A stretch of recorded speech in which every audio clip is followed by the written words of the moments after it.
3 weeks in Italy and I'm gonna give you my full itinerary. Let's get comfy while we talk. So I spent the whole of May in Italy basically, and I traveled to so many places. We did Rome, we did Treviso, Venice, Bellagio and Lake Como, Bologna, Florence, Tuscany regions like countryside, Sorrento, and obviously stopped in its Positano and Capri, and then we headed back home all in 3 weeks. And I actually enjoyed the pace that we went at. I think my biggest tip for you guys would to be never stay anywhere for one night. I think at the absolute minimum 2 nights, but you'll see in my itinerary that majority of them were like 3 nights, 4 nights. I'm gonna put up here on the screen my full itinerary Google sheet that I created when we were planning Italy and what our itinerary looked like, and I'm going to walk you through it. So if you're interested and you're planning your big Italy trip, then you are going to love this. I'm going to be on my phone because my Google sheet is also on my phone. I love Google Sheets because it can be on all of your devices, and I used this when I was traveling. Okay, let's start. So I'm just like getting really comfy with you guys. First day, we left from Brisbane. We stopped in at Doha and then Doha to Rome. Big flight. So Brisbane, I think that one was like a 14.5-hour flight to get to Doha, and then another, I want to say another 8 hours to Rome, I think it was. The whole 1st of May, that was traveling the whole day. We didn't get to Italy at all until Thursday, the 2nd. The next day, the day that we arrived about 2:15 p.m. We checked into our Airbnb, and guys, whenever I say Airbnb or if I'm talking about a tour with you guys, I'm going to link everything below, because I found that when I was looking at YouTube videos, they'd have stunning Airbnbs and that, and I could never find where they were actually staying. So I will link everything down below for you.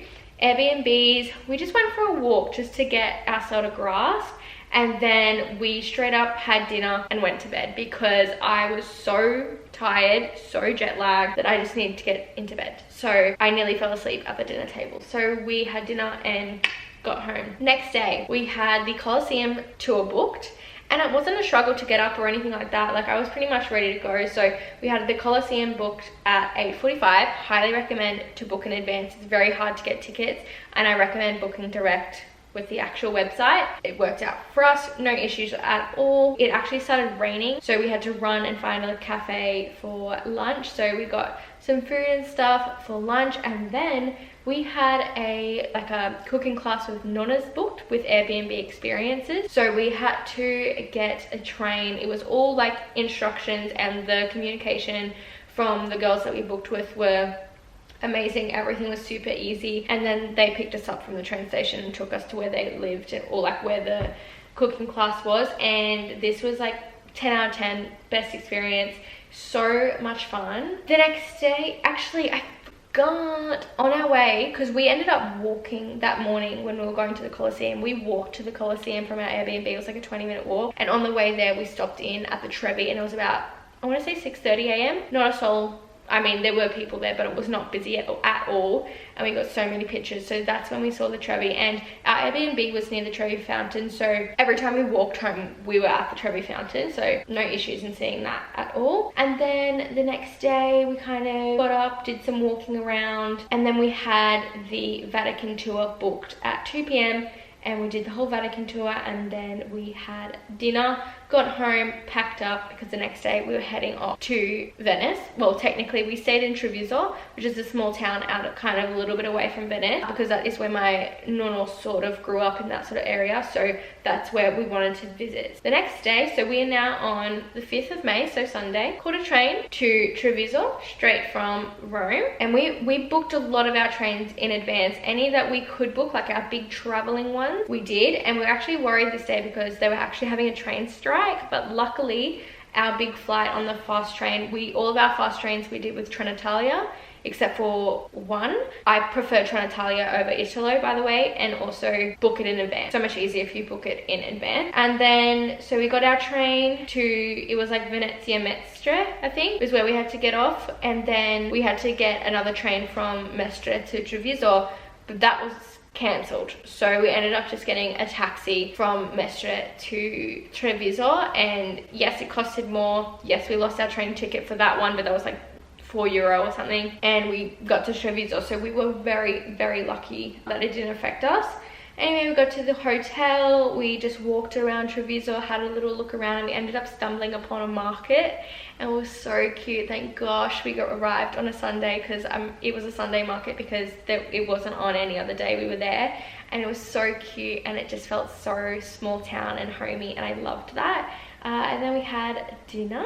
The next day we went to Venice. So we just got a train from Treviso to Venice, and we had a Airbnb experience booked as well, and it was like a walking food tour, and I'll link that down below as well. He took us around all these little streets and to little like restaurants or like little cafes that we wouldn't usually go to if I was just there. So that was really cool, and we tried all like Venetian foods like cicchetti and all of that. So I'm so glad that we booked that. It was so well worth it. And then of course we looked at St. Mark's Square. A tip: if you want to go on a gondola, it's not a long ride. So usually the gondola rides around Venice were €110, I'm pretty sure, for 60 minutes. So we didn't really want to be on it for 60 minutes, and I didn't really want to spend €110 to go on a gondola.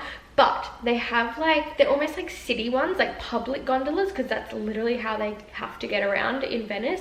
And there's like a couple of them around Venice town. If you ask someone, I'm sure someone would help you out. And it literally was only €2 to get on a gondola, but it was very short. Like it took you from one side of the stream to the other side. It wasn't that long. It was probably about 3 minutes, but it was so much fun. We got our pictures. We felt it was just, yeah, it was really cool, and it was only €2. So I highly recommend that if you can find where those are. I don't remember what street it was on. I wish I took note, but we just kind of walked there and found it, and then we headed back to Treviso that night. The next day we had a laundry day, so we found a laundromat in Treviso and did all of our laundry. Had a very chill day. I think when you're traveling constantly, especially for 3 weeks, you need moments of chill, so really make sure you pencil in moments of relaxing. Then, so my husband and I, we went to Bellagio, Lake Como, and the rest of my family went to Bologna.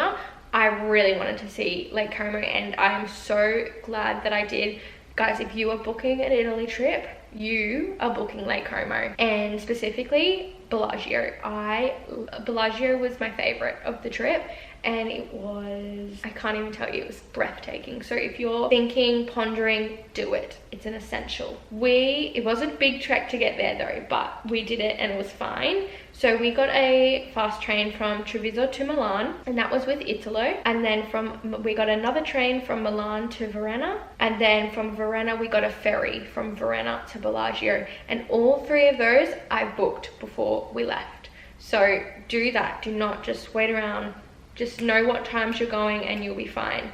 So Treviso to Milan, Milan to Verona, Verona to Bellagio. And then again, got there, met our Airbnb, incredible Airbnb. I will definitely put that one down below. Incredible host. She gave us a whole map of where we could go, restaurants we could go to, where we could walk, what's really cool to do in the area. Amazing. That night we had dinner booked at Mistral, which is in the Villa Cervelloni, and this was a bougie dinner, guys. This was like, you know, one of those dinners that we knew we were going to spend, but we were like happy to spend. And 10 out of 10.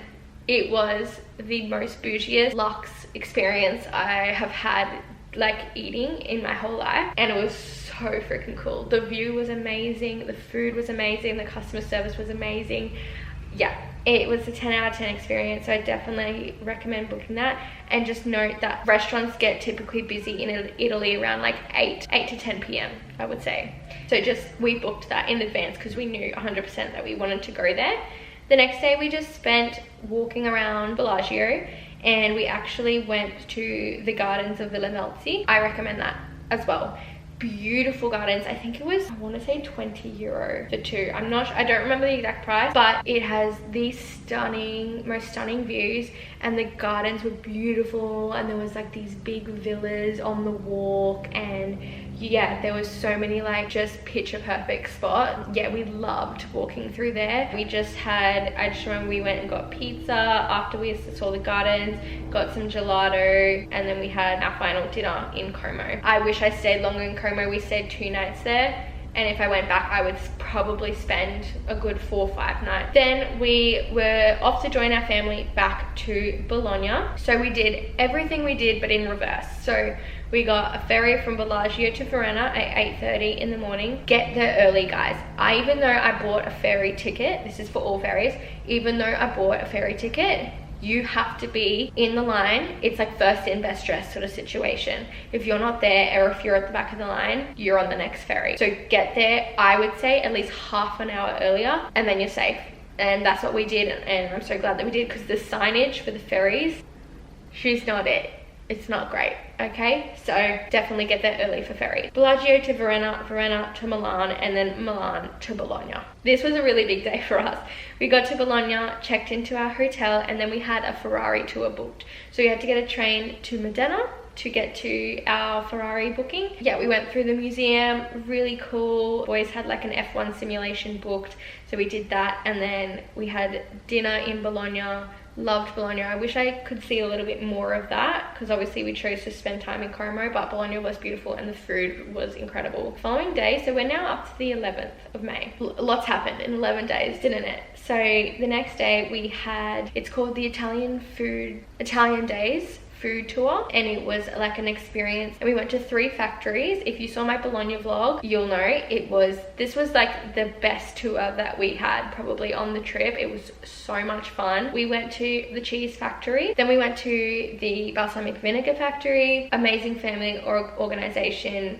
Again, learned so much, so cool. Third one was the prosciutto factory, and we learned all about prosciutto, how they make it, all that. And then we had a massive long lunch, and I made massive. We had so much food and I thought we were done, and then they were like, okay, now it's time for the pastas. Yes, that was with an S on the end, pastas. It was so good though, but I was so freaking full. We then got back home to Bologna, passed out, didn't have dinner. We were so tired and so full, we were done. The next day we were off to Florence. So this was a fast train from Bologna to Firenze Novella, Santa Maria Novella station, and that was a fast train. Trenitalia booked that in advance. Then we couldn't check into our Airbnb until about 2-3 p.m, but we were arriving at about 11:30 a.m, so we needed something to do in the meantime. So we booked the Galleria dell'Accademia, which is where the David statue is. If you're doing that, we weren't allowed to store our luggages in our Airbnb. They just couldn't accept it. But if you have an Airbnb that accepts that, amazing, get that done. But there is like store your luggage sort of situations. We didn't book that in advance because I didn't think it was going to sell out, but they did. So there's like, yeah, if you look up like store my luggage, it came, our Airbnb lady like gave us this, like all the links to it. And anyway, the one that we were going to go with and that we walked to was fully booked out, but then we thankfully found another website and it was very close to where we were, and it all worked out, which was really good. So definitely figure out what you want to do with your luggage. But we then went to the Galleria dell'Accademia. Amazing. Like the stuff in Italy, guys, it's incredible. You will be absolutely mind blown. The David statue was insane, so ahead of its time. Like, it's so big and yeah, amazing. It was so cool. We then went to All'Antico Vinaio, which is the panini shop. If you're looking to go there, you could do it just for the experience, but it's nothing crazy. Like, I had better food in Italy. It wasn't the best sandwich that I ate. And then that night we went out, walked around Florence. We went and saw the Duomo. Yeah, just sort of got our bearings. That's what we usually do when we get there first, just kind of just walk around and see where we are, go to the main stops, and then we came home and had dinner. When we were walking around Florence as well, we actually stepped into, like by accident, the Medici Museum. That was really cool. I'd recommend going there. There's this one room with this roof. I'll put it here.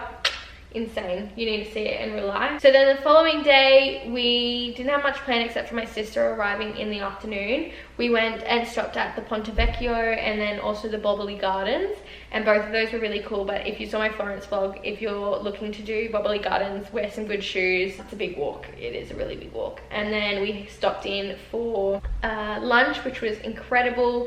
And then we also went to that famous like photo booth place from TikTok. I made my whole family walk there just for that, but it's really cute memories, so I'm really glad that we got them. And then my sister arrived and we went out for dinner for the Florentine steak. We went to Agricola Toscana was the restaurant that we went to that was recommended to us. The next day we had a Tuscany tour booked, and we went to, like, as part of the tour, we went to Siena, Chianti, San Gimignano and Pisa. That was like the tour. Amazing. I'll link that down for you guys below as well. Then the next day we kind of had a more chill day in Florence. We went and had a look at the wine windows, and then we went over to Piazzale Michelangelo, and that was where we watched the sunset, which was really cool. Unfortunately, like, the clouds would kind of ruin the sunset, but we still had kind of a cute one. We went to the restaurant like up the top there, and it was amazing. Yeah, it was like, we just got in there. They said no food, but as long as you just get some antipasti and then go, because I think they had bookings. So if you want to go to the restaurant then, I recommend, because it was like a nice one, then make sure you book that as well. But we spent the afternoon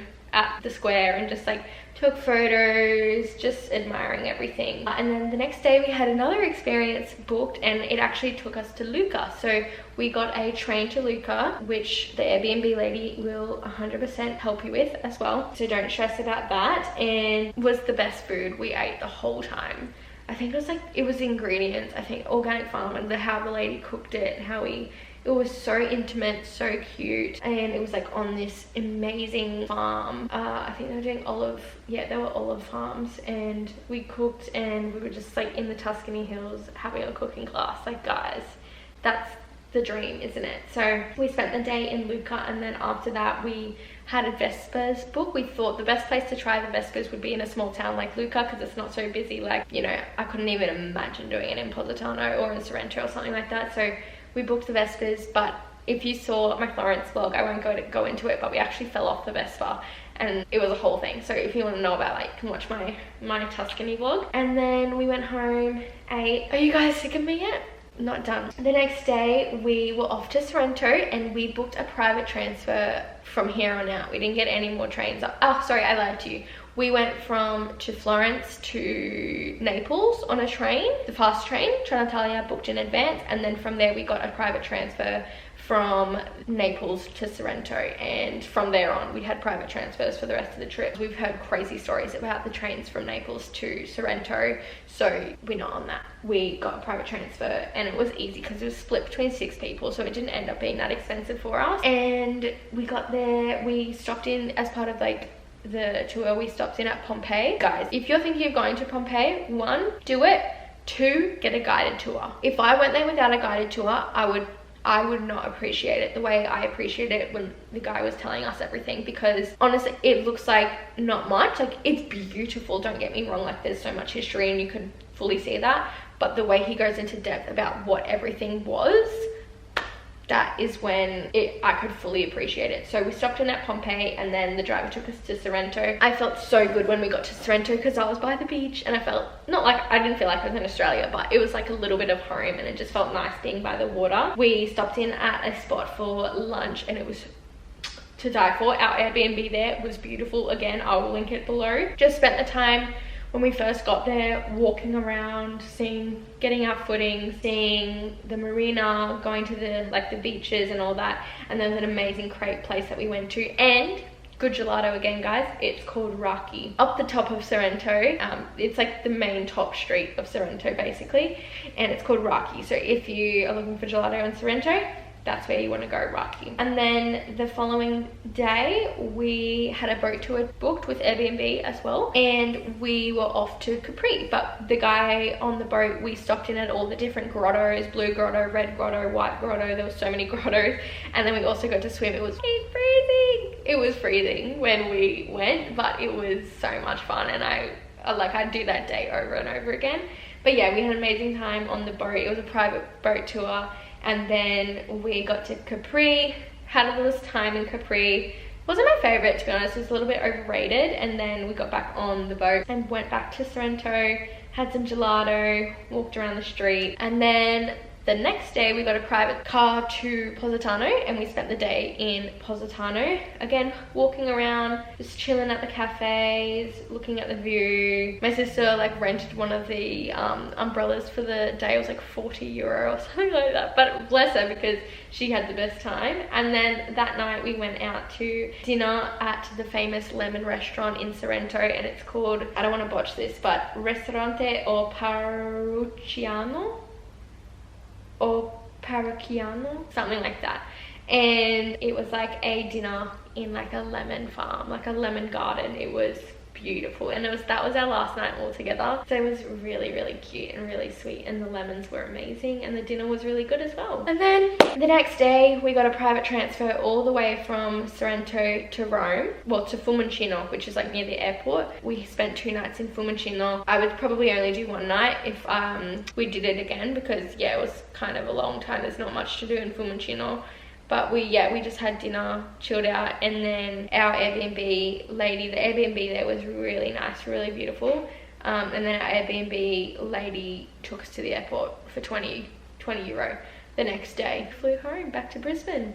Traveling day. Was that a lot to take in, guys? Because I felt like I was just talking for 55 years. But I hope you guys got a bit of an idea of what kind of itinerary, maybe some ideas of all places or tours or Airbnbs that you guys want to stay in or think about staying in.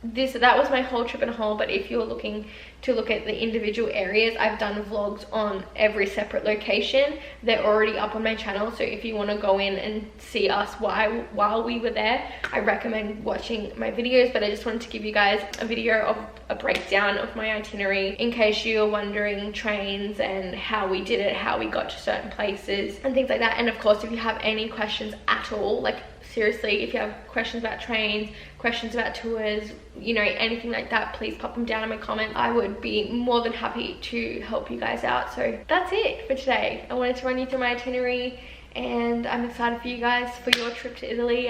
It was a once-in-a-lifetime trip, truly. It was really, really amazing, and I hope you guys enjoyed this video, and I will see you in my next one. Bye.